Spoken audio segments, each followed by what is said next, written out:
Life is a pitiless struggle. In Japan, the Shintoists have a mythological saying. It's that war is life, and life is death.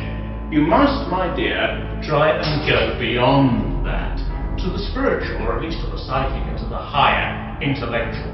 Power dominates life in the form of fire. There isn't really a God that I believe in. Certainly not a God of love, a Jewish or Christian God, of course.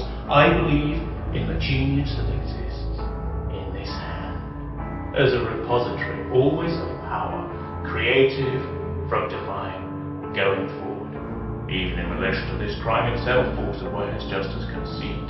Aren't you aware, my dear, that the weak are just fuel for the strong? And in this life, even the strong themselves can serve as the compost for the very strong. Life is utterly pitiless. What else is not? The idea that the truth that is coming for all of us amounts to a new barbarism. Don't you realize that you can't have civilization without barbarism? But you see, still we are back to the reality of flesh and matter.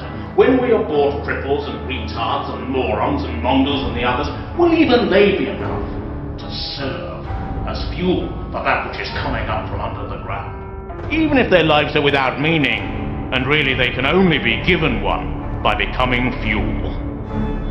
Jewish and Christian ideas, remember Golgotha? That mound, that tundra in the middle of nothingness where they crucified him, the Romans or the Jews. It matters not which story you believe, they crucified him with thieves, and he was up there, a God of pity and conscience who shed blood for us poor mortals. Down here, no, there is no pity, there is no conscience, except the bad breath of the strong that comes out of the nostrils of giants. You see, in this world, there are two types of human, the weak and the strong, the wolves and the sheep, the one preying on the other. But malevolence, my dear girl, malevolence lies with the sheep, not with the wolves.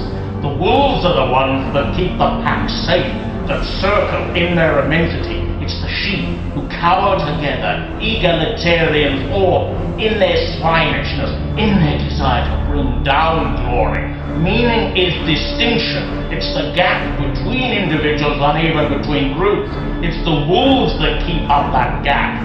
And if there's a gap between individuals and you treat them horribly differently because they are differently, that creates the space for glory, for art, for science, for civilization. Don't you realize that most humans are worthless and meaningless, and they are given meaning by those who give it to them because they contain it in themselves? The divine, the fire that flows through them, they've ceased to be individuals, these titans.